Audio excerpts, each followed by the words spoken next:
Welcome to a Saturday morning. It is time for the reality of real estate with Cynthia Hash from Find Homes Realty here on the new WTON. Good morning, Cynthia. How are you today? Hi, Joe. How are you? It's Oh, great weather out there. It's my favorite time of the year. well, the leaves changing, and I've got to think that this makes a lot of the properties you show really pop when the colors are all there because the spring's one thing, but there are only so many flowering trees. This is the time of year where everybody is showing off. Yeah. Mother Nature sure is. Yeah. Yep. And it's a good time to take pictures. And of course, then again, you also have springtime, which is also a good time to take pictures. Uh, Yep. but uh, and sometimes it's a good strategy to, get somebody in a listing agreement and say, well, how about we have pictures taken in the fall, even though we don't want to list until February, that Mm. kind of thing. So sometimes I've done that before and it's worked very well. So yeah, you never know. You got to go with the flow. Well, that's it. And there's always some upside to something. So what are we talking about this morning and this week? Yeah, so the fun thing that we need to talk about is also a very important thing, and that is fair housing Oh, laws. Yeah, and yeah. Not so a hot topic at all. I mean, of every course. political campaign out there is about, affordable housing and housing access and everything else. You can't escape it. Yeah, exactly. And the thing is that we are very regulated in this industry, and for a good reason, okay? And this is some of the reasons why hiring a professional is actually a very good idea. Trying to work with people that don't have the letter R behind their names is can sometimes be risky Hmm. because they're not going to know the laws like we know them, you know. And one of the things is, uh, I, and let me just say this: fair housing is non-negotiable. Yeah. You'd like to Period. think anyway. Period. Well, exactly. And so I want to make sure that the consumer realizes, what rights they do have. And so in regard, and you were talking about political things, political beliefs have zero bearing on our unwavering duty as Find Homes Realty agents. We uphold the fair housing laws, and that's all there is to it. So I just want you to know that it just doesn't bind just us. It binds every single realtor out there, every single agent out there. And it binds even the sellers and the buyers. Hmm. Okay. So we have to think about exactly how does that fit into it's not, believe it or not, it's not natural for everyone. That's a shame because, and I was thinking about it because I know that there's still always a very big um, business behind for sale by owner. A Mhm. lot of these folks who, like, oh, I'm going to keep the extra whatever percent. You've talked about this on previous seminars that you've held. We're not calling these shows anymore. They're seminars. The little, what they used to call it, the new school or the adult ed. Um, And it's Continuing. not advertising, it's advertising, That's right. you know, Um, education. but people who think they're going to save, and make extra money because they don't share a commission with a realtor, you're putting yourself in a real dangerous spot when it comes to not knowing fair housing Mhm. laws, aren't you? That's exactly right. Because quite frankly, when you're looking, let's say you're a seller and Mhm. you're ready to sell, and let me just say, you cannot discriminate when selling your home. You cannot discriminate. And the thing is that you cannot instruct your agent to conduct any sale any differently based on these prohibited reasons. And the reasons are, let's say, well, you can't advertise your home to just one group or a limited number of groups. It has to be available for everyone. And the and that everyone falls into the categories of race, color, national origin, sex, disability, familial status, which are families with children under the age of 18, elderliness, which is age 55 or older, source of funds, sexual orientation, gender identity, and military status. That's a lot to remember. Well, and it's interesting because there are some categories in there that I wouldn't have thought of just off of the top of my head. Yeah, exactly.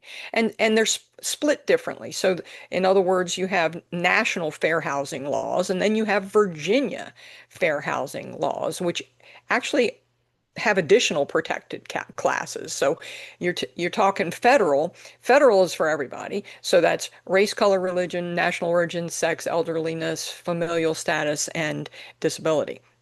Then you add to that in Virginia, in the state of Virginia, and that's sexual orientation, gender identity, status as a veteran, and a source of income.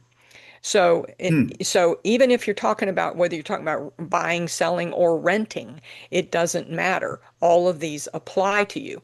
There are some exceptions to the federal fair housing laws, and that would be, for example, a private owner who owns no more than three, you know, detached or single family residences, could be townhouse or whatever, condo, and they don't use a real estate agent at all, and they don't publish discriminatory ads. So you may be publishing a discriminatory ad and you don't even know it.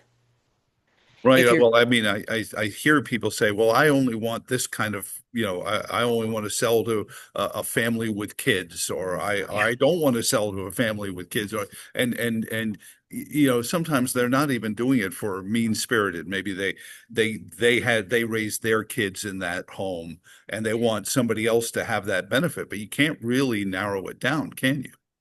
no, unfortunately, what you can't do is something that you need to talk to your agent about. First of all, why would you want to narrow who's going to buy your house? Why would you? Who Doesn't make any cares? sense to me. No, it doesn't. Who cares? Uh, as long as they can afford it. I mean, and when I'm talking source of income, I'm usually talking about like investors that rent their properties, and those investors have a they there's if they are if they own, okay, four or so you have owner occupants. So an owner occupant is typically not an investor.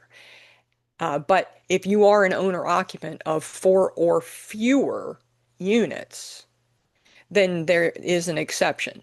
So you might not have to, let's say, source of income is somebody calls you and on your ad or whatever and says, "Hey, do you take Section 8? Do you Okay. take government housing rentals Hmm. to subsidy as a subsidy for my income? I don't make as much as others do, and I'd like to have that assistance." Right. If you're an owner occupant, you can say no to that. But if you're an investor, you cannot say no to that. Yeah, as long as, yeah, and I get because I know there are apartment complexes that specialize in that. Hmm. Um, but if somebody says I have enough money to pay the rent you're charging Yep. based on my aid, yeah, I guess Mhm. not. Why would again, why would you? Why would you? Exactly. Exactly. Also, you got to figure if you are another one of those exceptions to the rule is religious organizations. So if or maybe even a private club, you know, uh, they can favor members if the membership is not restricted. Membership in the church isn't restricted. Membership in the church, membership in the Lions Club or whatever, the membership in the the Alumni imam or the Association. alumni association or whatever. The membership cannot be a discriminatory thing. But what they can do is they can favor members over non-members. Okay, Yeah, I see. yeah. Now, housing for elderly, that's another kind of exception to the rule. Mhm. And that is you can have either 100% of residents age 62 or older, Okay, or you can have 80% of the residents are 55 or older. Okay. okay. So if you so that would be things like, uh, hey, I'm going to be living in a 55 plus community for the rest of my life. And Right, I've heard of those, or it, managed care where you can uh, start in an independent, bungalow and then go up as you need more assistance. that's exactly right. And so you're in a position with that because they have to literally be approved by the local jurisdictions. It also has to be a lot of restrictive covenants that come along with that, so that you got to figure out, okay, well, I have a 19-year-old nephew that's living with me. Is that okay? Those kinds of things. It's fairly restricted. And I got the swimming pool at the clubhouse, and it said an elderly, residential property that's 55 plus or older. And there's definitely periods of time during the day that during the summer when it's swimming time, or maybe it's an indoor pool, that you that no one is allowed unless they are 55 or older to even swim there. So there's Okay, periods of time they have restrictions like that as well. And so if it's 62 or older, 100%, 100%. If it's 55 or older, just 80%. So 20% could be people that might be living with you that are younger. Okay. but if you're selling or renting a house, Mhm. just a house, you can't say, I don't want anyone who's over 65, or Yeah, I you don't want can. anyone under 65. You can't really put that in unless you have a community that's specifically, and I believe there are some licensing covenants within the state if you're managing a business like that. Yeah, exactly. And so there's a lot to think about on that. The other thing is if you feel like you have there's some sort of threat to a neighbor's health or safety, or your own health or safety, if you're a landlord, if there's a threat in that way, then you're kind of exempt.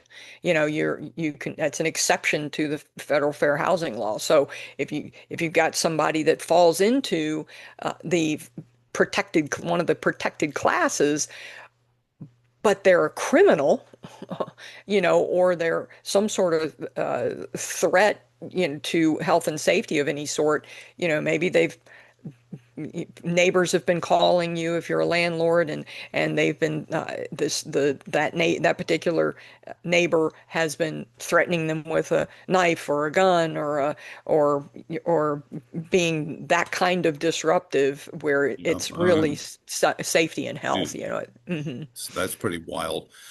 You also highlight in this that, and I have friends who do this as well.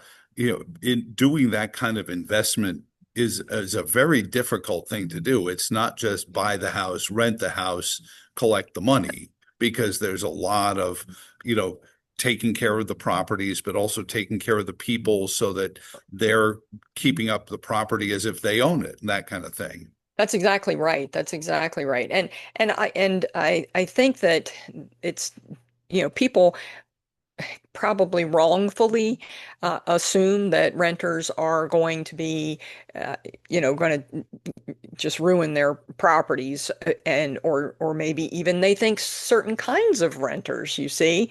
So you can actually violate fair housing laws by making assumptions. Oh, And you sure. should, Yeah, absolutely. yeah, yeah. And quite frankly, the way to understand this from, like a landlord situation. I had a situation where a potential client of mine, who wanted me to find her a house to buy, because she wanted to get out of that particular situation, the rental situation that she was in, because the people above her were absolutely, um, you know, disturbing during the middle of the night, during all day times during the day. And not only that, but she had seen people coming and going that were like literally like three different families going to the same door. Wow. You know, My God. yeah, yeah. And So she so, wanted to find some place that wasn't quite so perilous because also, yes. the laws regarding a landlord and what they can do once somebody is already renting Mhm. property from them, it takes a very Herculean effort to Yeah, evict somebody from a property. So it's, yes. if somebody wants out, they've got to, find their own way. It's right. And the thing, and since we're over halfway, I'm going to just say something. Listen, if everybody wants to, we've got a lot of good content. Please go ahead and take a look at findhomesrealty.com/podcast, and you can listen to all of our shows here. Um, but to continue with occupancy limits, the exceptions to fair, one of the exceptions to the federal fair housing law is that they have to obey occupancy limits. So Right. in this particular example that I was mentioning, it is they they would have had to have proven, in some way. I don't know how, except for you'd have to take a video or something. I don't know. But they would have to have proven in some way that they were over the occupancy limit, and then they would have been able to evict them. But the landlord, who is actually the property management company, literally wouldn't do anything for this particular resident who, That's why, like you said, she took matters in her own hands, called Find Homes Readily, said, yeah, Cynthia, help me out. And that's right. and there comes Cynthia to the rescue. I mean, and we're in a marketplace. You've done this with a lot of folks, Cynthia, in your time, and especially the last 10 years, we've seen where rental prices have outstripped mortgage prices. So Yeah, people are winding up paying more in rent than they would be paying in a monthly mortgage. yeah. All the more reason to get with somebody like you. Yeah, absolutely. Because quite frankly, if you take, let's say you're spending $2,000 a month. I mean, easy math. That's 12 months. That's $24,000 a year. Wouldn't you rather be paying yourself and your mortgage versus your landlord $24,000 a year? Yeah, and it's true. And people, and I like to think of myself as an erudite soul, even though I grew up in New York. Um, but for many years, I sort of almost self-gaslit myself into thinking, oh, Mm. I'm not going to be able to afford, or I can't do that, or they. And sure enough, you can. And I think that's why calling somebody like Cynthia, who can sit down and do the whole soup to nuts thing, you know, Yeah. finances as well as where you are in your world, can change your mind pretty quickly. Oh, absolutely, absolutely. And quite frankly, uh, when you're adulting, okay, you're going to be paying somebody something somewhere in order to have a roof over your head. Why not do a mortgage so that you can, 10 years down the road, benefit from the equity that you've put into the place? Oh, without question, because Hmm. you talk about generational wealth, having a home, being Hmm. able to, have that place where not just where kids grow up, but then as they become adults and you need to downsize or you have healthcare costs. I mean, there's always that That's right. question of generational wealth, that property becomes such a big part of, right? Oh, absolutely. That is probably the single most important thing to generate that wealth by generation to generation is home ownership. And that's why there's so many protected classes in fair housing. That's one of the reasons why. It's just one of the reasons. And quite frankly, if you go down everything, race, color, national origin, sex, disability, familial status, elderliness, source of funds, uh, sexual orientation, gender identity, military status, all of those things, okay? I'm not sure why we just don't say humans. Yeah, at some point the list becomes so broad, it's like anyone. If you're It, it, walking upright and but that's I guess that happens and some folks um, and I, this is a bigger question, because you'll have people who will come to you and say, yeah, "Hey, I see you're selling your house." And sometimes it's not even the seller of the house; it's the neighbors of the seller of the house. It's those right. those things that might want that scale to be leaned on. You can't do it, and I know that Yeah. there are some hefty penalties if people partake in that kind of activity. Yes, there are. I mean, you can lose your license if you're a realtor. Somebody could, you could go to court. There's a lot that you could really screw up if you're not thinking correctly. Yeah, or even if you accidentally think of something and it's just simply wrong. So let me give you an example of something that was really cute. I know a holistic doctor who actually, when filling out a form, like a referral form to another doctor at a hospital or something of that nature, literally filling it out for one of his patients. And asking to check those boxes, race, color, et cetera, et cetera.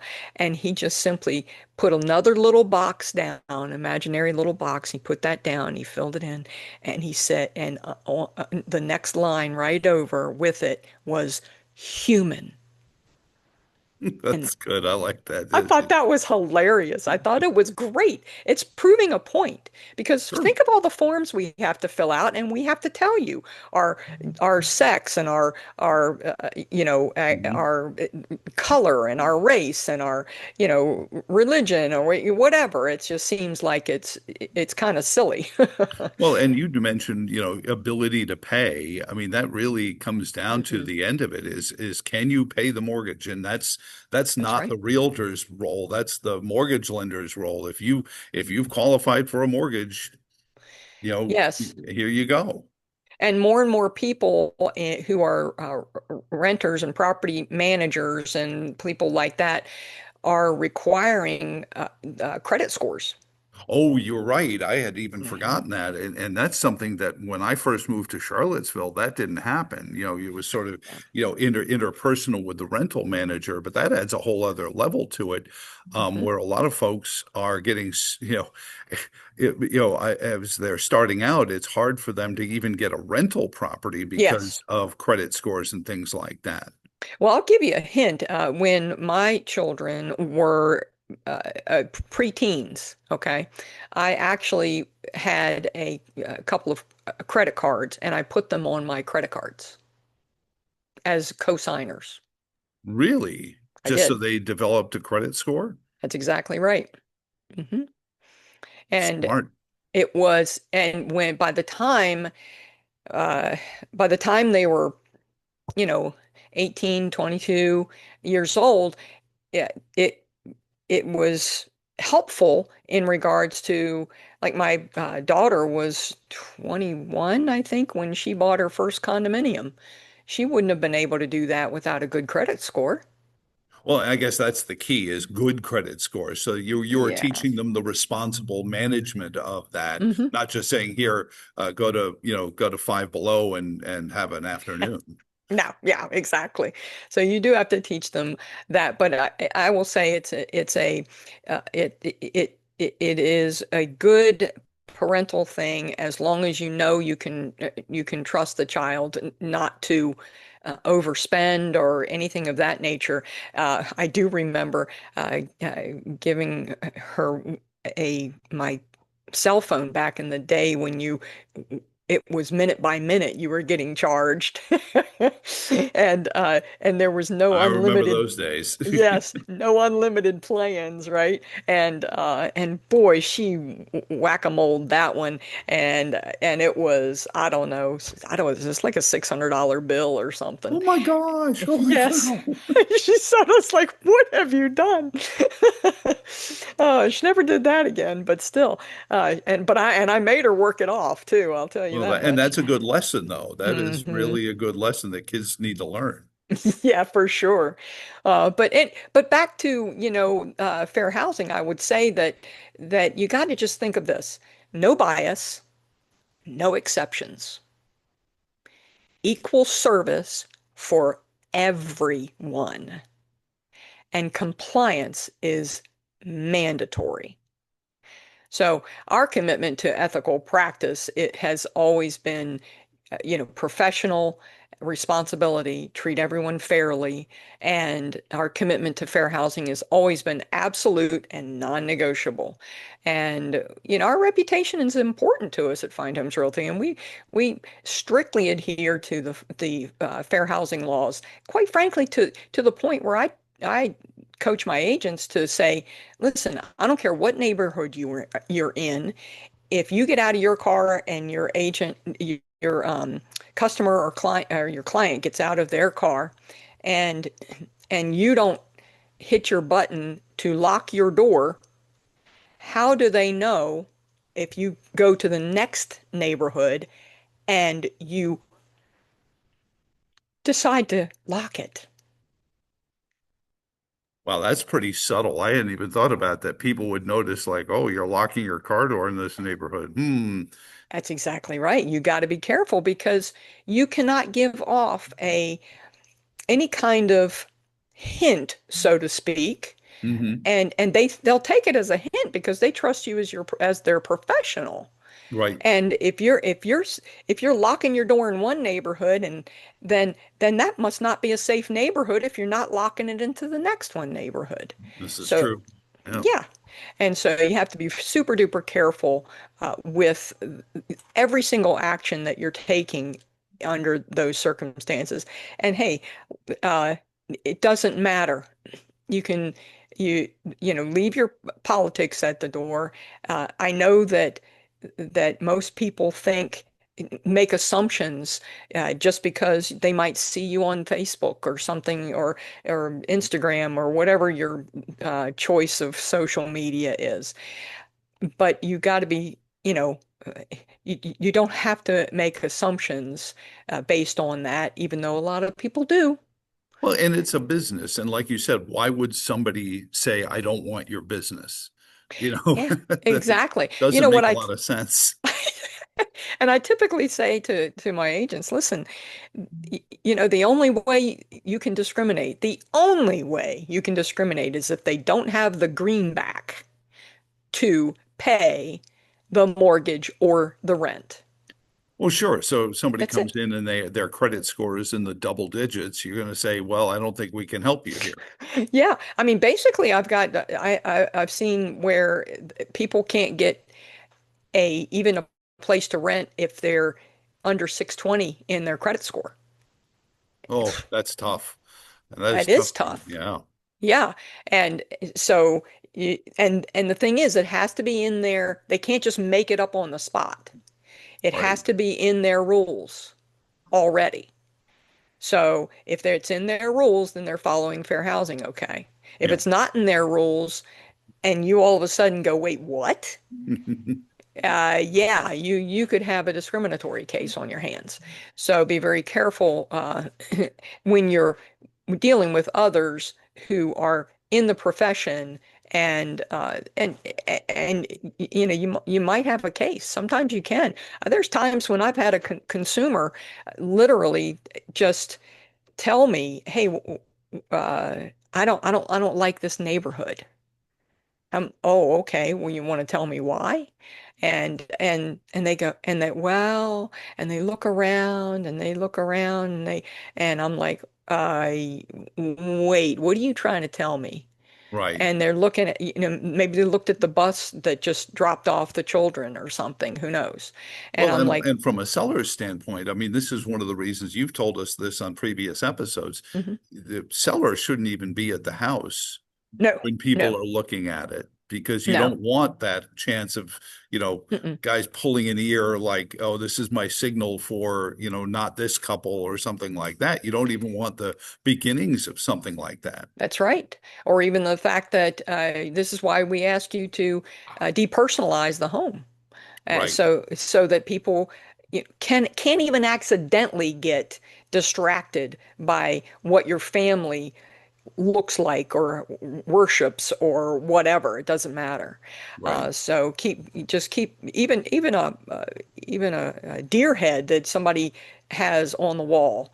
I mean, that could really turn somebody off if And they again, like you said, why would you do that? why would you do it? Right. Yeah, so And try to be as best. Anyway, I think this is a good topic, and we needed to cover this, and I appreciate you letting me do that. well done. Please, everybody, go to findhomesrealty.com/podcast and listen to the rest of our recordings and look at our blogs and actually search and that website right then and Mhm. there as to what properties are on the market. Well, thank you so much, Cynthia, and we will talk to you again next Saturday morning. Okay. Thanks a bunch, Joe.